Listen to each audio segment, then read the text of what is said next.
चलिए शुरू करते हैं।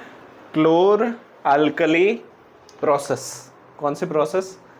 Chlor alkali process. ये ना इसलिए इतनी इम्पोर्टेंट है क्योंकि इसके ऊपर दो कंपनियां चल रही है, एक भावनगर में और एक झगड़िया में, और वो दोनों पूरे इंडिया का सबसे ज़्यादा क्लोर अल्कली प्रोड्यूस करती है।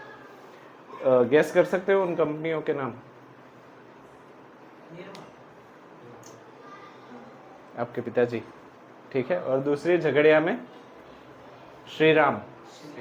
हाँ, क्लोर अल्कली। हाँ, बहुत ज़्यादा ये दोनों कंपनी एक दूसरे के कंपटीशन में रहती है, करोड़ों का मुनाफा इस प्रोसेस से करती है। और ये प्रोसेस बहुत ही सिंपल है, बट हाँ इसके उपकरण महंगे आते हैं, इसका इन्वेस्टमेंट महंगा है, और भी कई सारे प्रॉब्लम्स हैं जो मैं डिस्कस करते करते आपको समझाता जाऊँगा। सबसे पहले कोई भी प्रोडक्ट अगर हमें बनाना हो तो कोई बेसिक चीज़ों की ज़रूरत होती है। इसमें बेसिक चीज़ है ब्राइन। ब्राइन मतलब नमकीन पानी, सॉल्ट प्लस वाटर।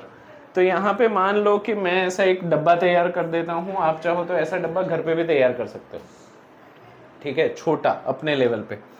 तो यहाँ पे मैं एक डब्बा तैयार कर देता हूँ जिसके एक इनलेट और 3 आउटलेट क्रिएट करता हूँ। आउटलेट मतलब रास्ते, पाइपलाइंस। तो ये एक पाइपलाइन, 2, 3, 4। इस बक्से को या तो नीचे से या तो ऊपर से 2 इलेक्ट्रोड के माध्यम से पैक टू पैक ज्वाइन कर देता हूँ, ठीक है। यहाँ पे इलेक्ट्रोड 1, इलेक्ट्रोड 2। इलेक्ट्रोड मतलब ऐसी चीज जो बिजली को कंडक्ट कर सके, ठीक है। इस इलेक्ट्रोड को मैं पॉजिटिव और नेगेटिव टर्मिनल से जोड़ रहा हूँ। अभी पिछली बार हमने डिस्कस किया था कि पॉजिटिव टर्मिनल को हम क्या बोलते हैं? कैटायंस। तो ये है कैट आयंस, और ये है एन आयंस, ठीक है, नेगेटिव। अच्छा, ये अगर कैटायन स्विच अगर मैं बंद कर दूं तो यहाँ पे जुड़ जाएंगे इस इलेक्ट्रोड के साथ। तो इस इलेक्ट्रोड को क्या कहेंगे? एनोड। कैटायन जिस इलेक्ट्रोड के साथ जुड़ेंगे उसको एनोड, ठीक है। और ये ई, हाँ ई, एनोड। और यहाँ पे cathode. An seeking, cat seeking. Seek मतलब चाहना, ये नेगेटिव को चाहता है, ये पॉजिटिव को चाहता है। यहां तक चीजें क्लियर हो गई, ठीक है। नमकीन पानी जब इसमें एंटर होगा तब मान लेता हूं कि इसको मैं 70% पानी से भर देता हूं। कितना? 70%। तो ये जो है वो नमकीन पानी है।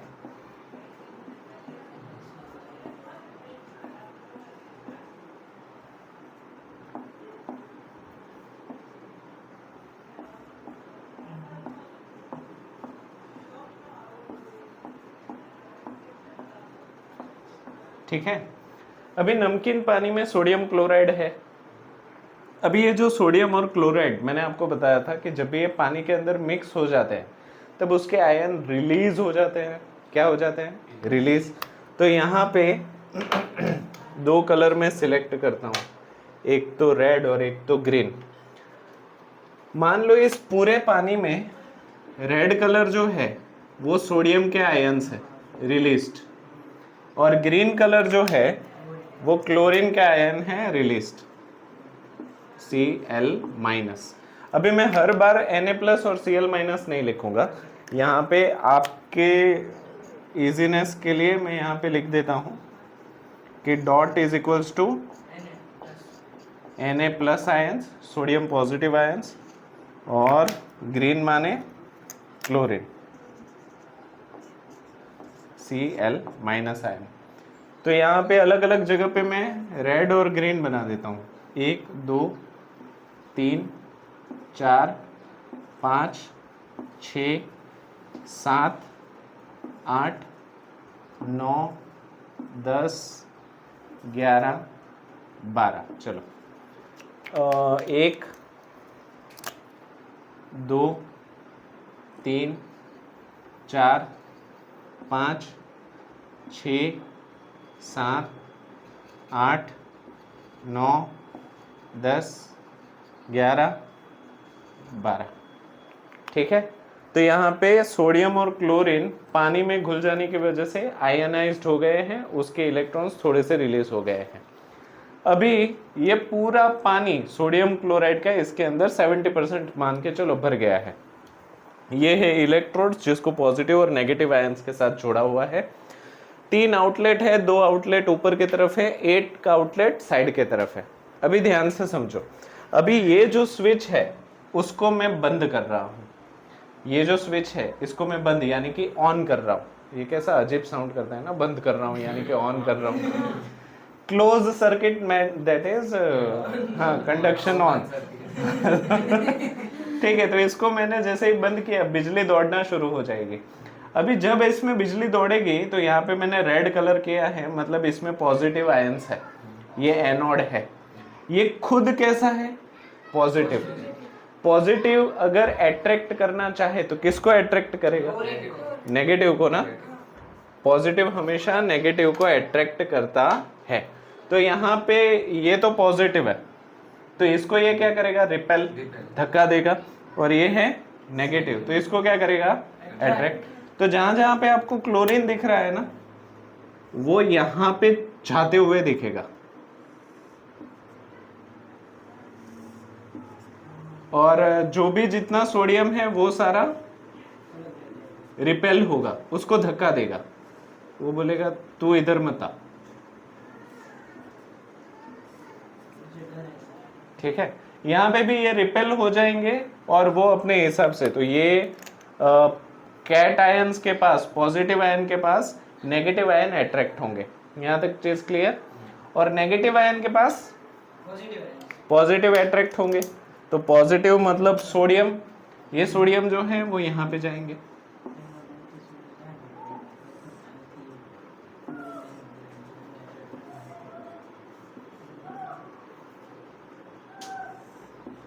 ठीक है, अभी तुम बोल गए सर हम समझ गए कि पॉजिटिव चीज नेगेटिव को खींचती है, नेगेटिव चीज जो पॉजिटिव को खींचती है, पर आपने ये बीच में एक पर्दा बनाया है और जिसमें लिख रहा है मेम्ब्रेन। मेम्ब्रेन का मतलब होता है पर्दा। उसके नीचे कुछ और भी लिखा है, आयन सेपरेटर। मतलब एक बार अगर आयन इस पर्दे से पास ऑन हो गए तो वापस इस तरफ नहीं आएंगे। ये क्या है? आयन सेपरेटर है। वो किस तरीके से काम करता है उसको और ज़्यादा डिटेल में जानना हो तो गूगल करना यूट्यूब पे, पर वो ज़रूरी नहीं है इसलिए मैं अभी नहीं ले रहा हूँ। पर ये क्या है? मेम्ब्रेन जो है वो एक तरफ आयन, मान लो कि ये वाला जो है वो इस तरफ आ गया, ठीक है, बाद में इस तरफ वापस से नहीं आना चाहिए जब मशीन बंद हो जाए, क्योंकि वापस इधर आ गया तो फिर से रिपल्शन करना पड़ेगा, एनर्जी कंजम्पशन काफ़ी ज़्यादा बढ़ जाएगा। इसलिए ये सेपरेटर है, ये सेपरेटर हर बार बदलने पड़ते हैं, तो इसका मेंटेनेंस भी महंगा है। क्लियर है? तो ये पर्दा हमें बीचों बीच इन दोनों इलेक्ट्रोड्स के बीच में रखना पड़ता है। ठीक है, अभी ये जो क्लोरीन और ये जो सोडियम है उसके बारे में बात करते हैं। सोडियम मेटल है या नॉन मेटल? मेटल है ना। तो यहाँ पे ये जो इलेक्ट्रोड है, हाँ, जिसके ऊपर सोडियम जमा हो रहा है ऐसे, तो वो सॉलिड होने की वजह से इसके ऊपर लेयर फॉर्म नहीं करेगा। तो ये जो इलेक्ट्रोड है जिसको हम कैथोड नाम से जान रहे हैं, वो वक्त के साथ मोटा होता जाएगा, और जैसे ही एक लिमिट से ज्यादा सोडियम इसके ऊपर डिपॉजिट हो जाए उसके बाद ये काम करना बंद कर देगा। राइट, कंडक्शन बंद हो जाएगा, क्योंकि सोडियम थोड़ी ना कंडक्ट कर पाएगा। ठीक है, तो उस वक्त पे जब ये काम करना बंद कर दे तब हमें इस कैंडल को निकालना पड़ेगा, और सोडियम बीइंग हाईली रिएक्टिव उसको कैरोसिन में रखना पड़ेगा, और कैरोसिन में से उसको स्लाइस डाउन करके सोडियम को अलग करना पड़ेगा। तो आपके पास बाई प्रोडक्ट सबसे पहले कौन सी मिल गई? बेच सकते हो, पैसा ही पैसा। तो एक प्रोडक्ट आपको मिल गई। चलो इसकी बात करते हैं। क्लोरीन है, चलो ये यहाँ पे तो हमें पता चल गया कि ये सॉलिड फॉर्म है। क्लोरीन कैसा फॉर्म है? गैस। क्लोरीन गैस है ना? हाँ, तो ये सारे गैस जब इसके ऊपर होंगे तब यहाँ पे बुलबुले बनना शुरू हो जाएंगे। क्या बनना शुरू हो जाएंगे? अभी बुलबुले तो इलेक्ट्रोड के साथ चिपकने से रहे, सोडियम तो चिपक जाता था, ये तो ऊपर जाने लगेंगे,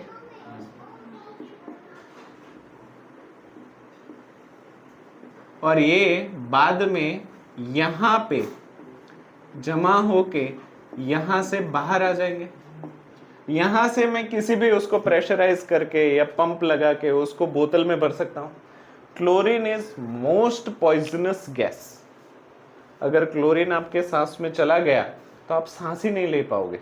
वो आपके वो जो क्या बोलते हैं उसको, लंग्स के अंदर एल्वियोली को ब्लॉक कर देता है, एल्वियोली को ब्लॉक कर देता है। तो आप ये लंग्स जो है वो पूरा ऑक्सीजन आपके ब्लड में ऐड होना ही बंद हो जाएगा। तो आपको चक्कर आने लगेंगे, आप सफोकेट होने लगेंगे, और अगर ज़्यादा एक्सपोजर रहा क्लोरीन का तो आपकी डेथ भी हो सकती है। तो इसको ठीक करना है ना, तो बाद में आपको सोडा पिलाया जाता है। क्या पिलाया जाता है? सोडा। वो किस तरीके से रिएक्ट कर रहा है वो बाद में हम डिस्कस करेंगे। बट अगर हाँ किया था, पर शायद अब भूल गए होंगे। याद है? याद है तो बेस्ट है, भूल गए हो, ठीक है। तो ये क्लोरीन गैस है, वो काफ़ी खतरनाक गैस है। अच्छा, क्लोरीन का इस्तेमाल कहाँ कहाँ पे होता है उस बात को भी डिस्कस कर लेते हैं। क्लोरीन का इस्तेमाल वाटर ट्रीटमेंट में होता है, chlorination of water. Swimming pool में जो छीछी पीपी हो जाती है उसको साफ करने के लिए क्लोरीन का इस्तेमाल किया जाता है। पर क्लोरीन थोड़ा सा चिपचिपा होता है, तो अगर क्लोरीन पानी में ज़्यादा डाल दिया जाए तो आपकी स्किन ना बहुत ही चिपकी हो जाती है, ठीक है। उसके अलावा स्विमिंग पूल को साफ करने के लिए भी मेकिंग पीवीसी मतलब पॉलीविनाइल क्लोराइड, क्या? Polyvinyl chloride. इसको बनाने के लिए भी क्लोरीन गैस का इस्तेमाल होता है। फिर उसके अलावा डिसइंफेक्टेंट्स, इन्फेक्शन को कम करने के लिए भी क्लोरीन का इस्तेमाल होता है, ठीक है। उसके अलावा यानी ट्यूबलाइट में नहीं, रेफ्रिजरेशन, हाँ, क्लोरोफ्लोरोकार्बन एंड हाइड्रोक्लोरोफ्लोरोकार्बन 1972 हाँ, वो ट्रीटी कौन सी ट्रीटी थी? नाम नहीं याद है। हाँ, यूनेस्को ने की थी, यूनाइटेड नेशंस ने, कि ये गैस को इस्तेमाल नहीं करेगा। इसकी वजह से क्या हुआ था? कहीं पे तो छेद हो गया था ना, ओजोन लेयर में छेद हो गया था, ठीक है। फिर यानी कि हाँ, जंतुनाशक दवाएं, ठीक है। तो क्लोरीन की बात क्लियर हो गई, सोडियम की बात क्लियर हो गई, ओके। अभी यहाँ पे एक और चीज निकल रही है, ये कहां से निकल गया भाई साहब? हो सकता है तो वाटर वेपर बननी चाहिए ना, हाइड्रोजन कैसे रिलीज हुआ? चलो पानी की बात करो, पानी कौन सी चीज से बना हुआ होता है? हाँ, H2+O2 H। तो यहाँ पे और एक कलर ले लेते हैं, चलो ब्लैक ले लेते हैं, कि ब्लू ले ले, ब्लू ले ले। पर हाइड्रोजन के लिए तो रेड ही लेना चाहिए, पर चलो कोई बात नहीं। हाइड्रोजन भी यहाँ पे आयनाइज होता होगा शायद, तो यहाँ पे H+OH- भी बन रहा होगा, एसिड एंड बेस। अभी ताज़ा पानी इन्हीं दो चीज़ों से बनता है। तो ये जो पॉजिटिव है वो यहाँ पे जमा हो जाएंगे, क्योंकि यहाँ पे नेगेटिव है। तो H+ आयन के भी यहाँ पे सोडियम के साथ बुलबुले बनेंगे। तो आप तुरंत से पूछोगे सर सोडियम तो वेरी रिएक्टिव मेटल है, तो वो इस हाइड्रोजन के साथ वो नहीं करता। तो याद करो, दो पॉजिटिव आयन्स एक दूसरे के साथ रिएक्ट, इसलिए यहाँ पे हाइड्रोजन बिना सोडियम को छुए ही बाहर निकल जाता है, और यहाँ पे हाइड्रोजन को वापस किसी सिलेंडर में भर के बेचा जाता है। हाइड्रोजन का क्या इस्तेमाल है? ये मार्गराइन क्या है? हाँ, वो इंक्वायरी करना, ये आपके लिए मैं छोड़ रहा हूं, ठीक है। ये क्या है वो मुझे बताना। एमोनिया फॉर फर्टिलाइजर्स, हाँ, एमोनिया माने NH4 ना, ये जमीन को गर्म करने के लिए जो इस्तेमाल होता है ना, यूरिया, हाँ, उसके लिए इस्तेमाल होता है। क्लियर है? तो हाइड्रोजन का इस्तेमाल देखो, यहाँ पे हाइड्रोजन है तो इसका इस्तेमाल यहाँ पे भी कर सकते हो। कितनी चीजें अभी तक इसमें से निकल के आई? सोडियम, फिर क्लोरीन, फिर हाइड्रोजन। अभी भी ये प्रोसेस आपको देगी। वो चौथी चीज है। आप बोलोगे सर इधर भी ब्राइन तो उधर भी ब्राइन ही निकलेगा ना, पर फर्क है। इधर क्या था? सोडियम क्लोराइड प्लस पानी, यानी कि नमक प्लस पानी। यहाँ पे क्या है? सोडियम हाइड्रोक्साइड प्लस पानी। ये भी एक तरीके का सॉल्ट ही है, पर इसका इस्तेमाल तो और भी अच्छा है। और आप मानोगे नहीं, इससे सोडियम से और हाइड्रोजन से जितना मुनाफा कंपनी को नहीं होता, उतना मुनाफा ये देता है। ये हाइड्रोजन, सोडियम और क्लोरीन जितना कंपनी को मुनाफा नहीं देता, उससे कहीं ज्यादा मुनाफा ये देता है। क्या है? Sodium hydroxide plus H2। इसका इस्तेमाल कहाँ पे होता है?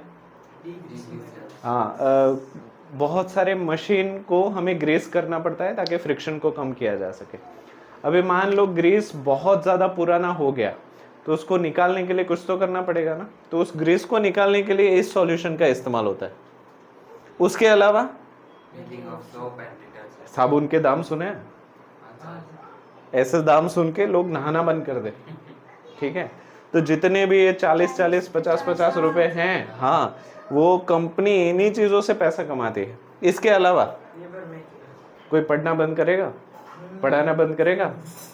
तो पेपर मेकिंग, न्यूज़पेपर्स, ठीक है, सारे जो चीज है, पेपर कितने हैं, पेपर का काम बंद ही नहीं हो सकता अनटिल एंड अनलेस डिजिटलाइजेशन हो जाए। हमारा देश भी बाहर के देश की तरह आईपैड इस्तेमाल करने लगे स्कूल में वगैरह में। हाँ, तो ऐसे बोल सकते हो कि सर हमें पेपर बचाने हैं तो हमें आईपैड चाहिए।